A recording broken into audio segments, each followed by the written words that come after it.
on, guys? Gonna do another little Civic video. Nothing crazy, it's not gonna be a how-to, but as it's the off season, I wanted to take care of some stuff that I need to do to the Civic, one of which is get a little bit of weight out of it. I'm gonna do one of two things. I'm gonna be deleting the sunroof. I'm also gonna be taking the AC stuff out of the inside of the car.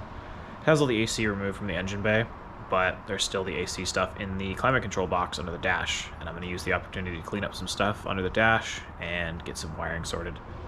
First thing I'm going to do is pull the seats out. Alright, so I just yanked the seats out, and I think the next step that I'm going to go for is just like the center area of the dash. Get that all pulled apart. I took out the lower ashtray area and the glove box. I pulled these little side covers off the sides. I'm not going to pop the screws out yet. Just 2 screws on the bottom for this. This is a 92-93 dash, no airbag. And 4 screws on the ashtray. Yeah, I'm going to tackle the cluster cover and steering wheel surround next. All right, I just pulled the column cover, cluster, and my wideband out. The next step is going to be getting the radio and climate control out. Let's see how easy that is. I don't think it's going to be super easy because I don't have the right tools to do it, but we're going to find out. I got the climate control like halfway out. I got the radio out. Got this upper vent out.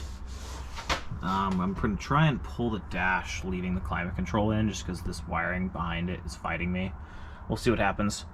I don't have super high hopes, but I'll give it a shot. All right. Okay. Managed to get the climate control unit out.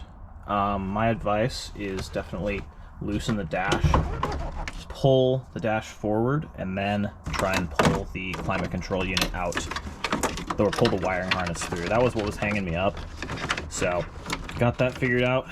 I definitely need to, I think I need to cut some wiring, which I'm not super hyped about, for my wideband. Looks like might be stuck. We're gonna have to find out.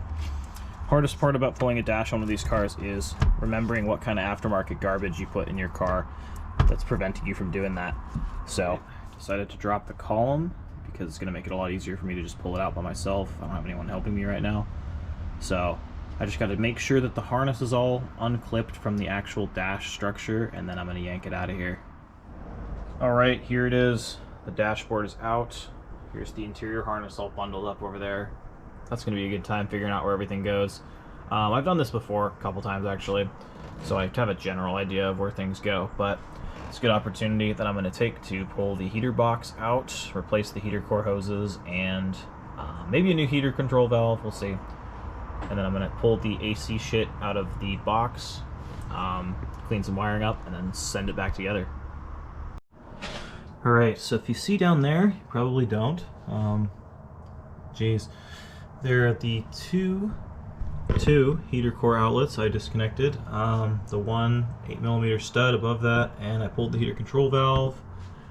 Gonna try and slide the control box out. Alright, here it is. Yanked it out. It's kind of a pain. Spilled a lot of coolant on the floor of my car, which is not super great. Here's the rest of it. Definitely recommend splitting it in half before you get to the point where you unmount it from the firewall. There's 2 Phillips head screws holding the 2 pieces together. Pretty easy. Inside, here's what we got going on. There's absolutely nothing left in here. So I'm gonna start getting this matting removed, get some weight out of the car, and yeah, keep on keeping on. See if I regret pulling this matting out, but it doesn't look like it'll be too big of a problem. Alright, it's been a couple of days. Decided I'm gonna hop back on this thing, try and get some more stuff done. I stripped out a screw that holds the dead pedal in, so that's what I'm gonna start taking care of next. And then beyond that, I'm just gonna get the rest of this matting out, pull the pedals. We should be good to start putting stuff back together. That's gonna be cool. A little bit daunting of a task having my car this far apart, but done it before. Did it on my white Civic. If you guys know me personally, I had a white Civic that I converted from gray to black interior fully, so same sort of deal. Let's get after it. Alright, we've gotten to this point now. I have the pedals out right there. I didn't pull the column completely out because I don't want to lose my space in like the rotation of the column. Don't want to have to deal with all that. Kind of gets annoying. I don't have a clock spring, but still. next step, I'm just going to yank some more wiring. I got the mat out behind the dash. So here is the AC portion of the climate control box. And this is this was our goal for this whole deal, is to get to this guy. So I'm going to crack this thing open and we're going to see what's going on inside. Alright, so I got it open. There's a couple clips, a couple screws, sensor you got to pull out, super easy. And then you get showered with 30 pounds of pine needles because you live in Washington. But here is the evaporator core. I'm going to throw this in the garbage because it doesn't work and it's full of crap. So yeah, I'm going to get ready to reassemble this box without the evaporator core, and I think I'm going to delete the wiring that goes to it as well. Alright, here it is put back together. This is just the blower motor and AC side of the climate control box. I have a new heater core in the mail, so I'm going to throw one of those guys in before I put everything back together because I really don't want to have to take this apart again, ever. So. Okay, kind of got to make this quick. I have a bunch of dry ice, and I'm going to blast some of this sound deadening out. I don't know how well the camera angle is going to be, but I'm going to kind of make this quick. I will sort of do a how-to, I guess. Pretty much all you do, just put the dry ice on it, pour some isopropyl alcohol, whack the shit out of it with a hammer, should chisel off, and then you can vacuum it up.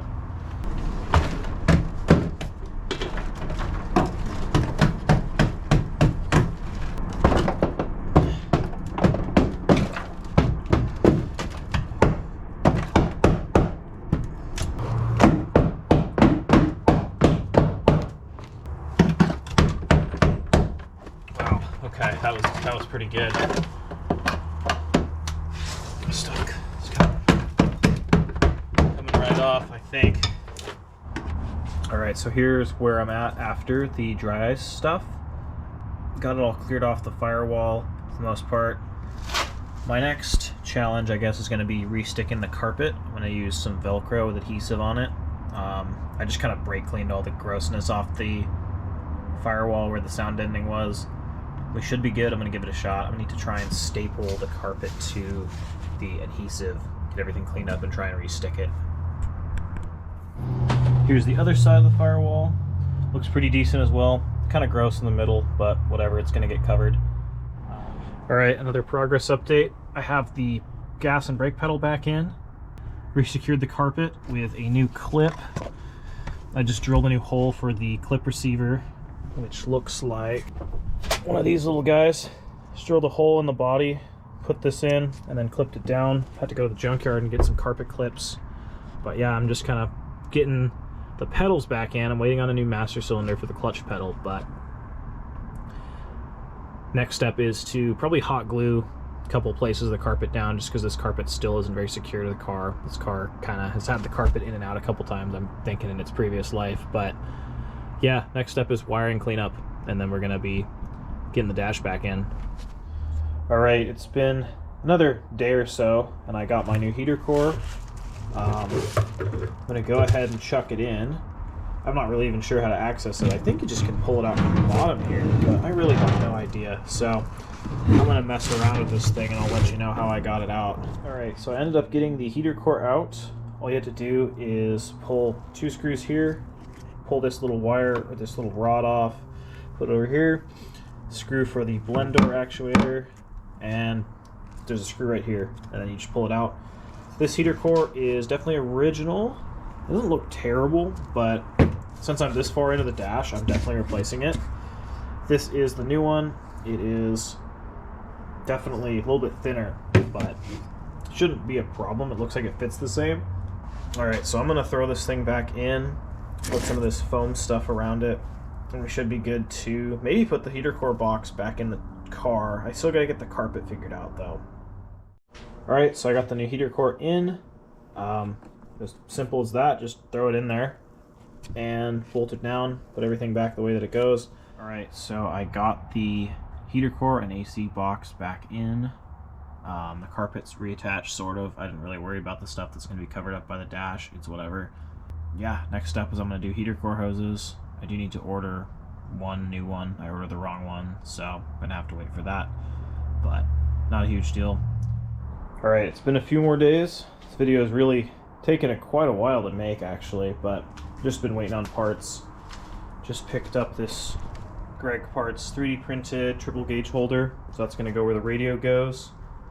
And I have a little surprise for how I'm going to figure out the radio solution. But yeah, gonna throw some heater core hoses in this thing and see how far I can get tonight. Okay, so I just got the dash in, just like the outer shell of it, I guess you could call it. It's just sitting in there with the 4 bolts, bottom, top, and then 2 sides.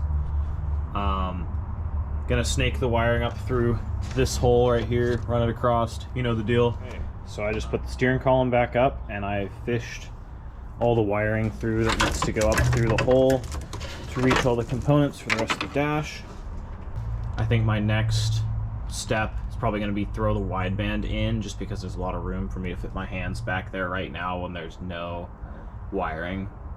But yeah, I just got a new innovative wideband and gonna install that real quick. I'm not gonna actually finish wiring it up, but I'm just gonna get it in the car. So I've put the column covers back on, got all the wiring secured up for there. Threw in this new Innovate MTXL wideband, and I'm just kind of working my way across the wiring harness, zip tying it down. I'm replacing all the little orange little clips because they're pretty worn out from me popping them out with the wrong tool, but whatever.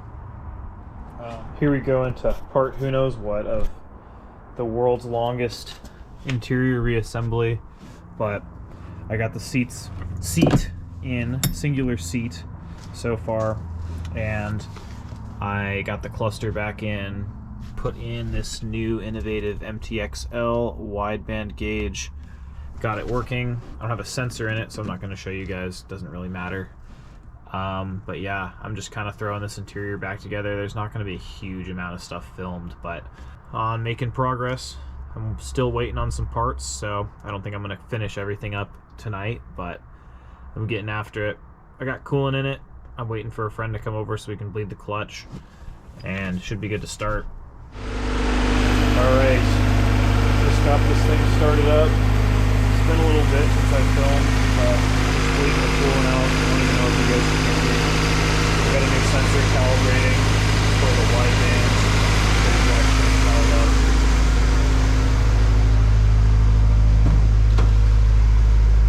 Sensor's not actually installed in the car, it's just in free air right now, so yeah. Alright, so I got the coolant all bled, car's all warmed up, no leaks that I could find, we're looking good. Gonna leave this O2 sensor out until I get the car jacked up and installed into the header. We're gonna move on to the next part of the video, which is the JDI ghost box. Right here. Here's everything that comes in the package. Wiring harness for my specific vehicle, a couple stickers, thank you card, and a wiring diagram.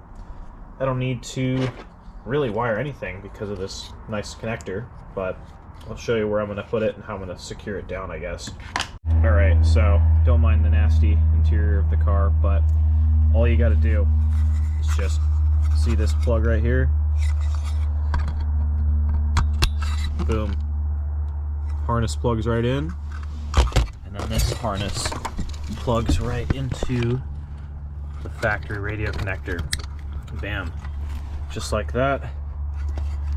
I'm going to flip the key on and it should make a little noise, and I'll be able to connect my phone.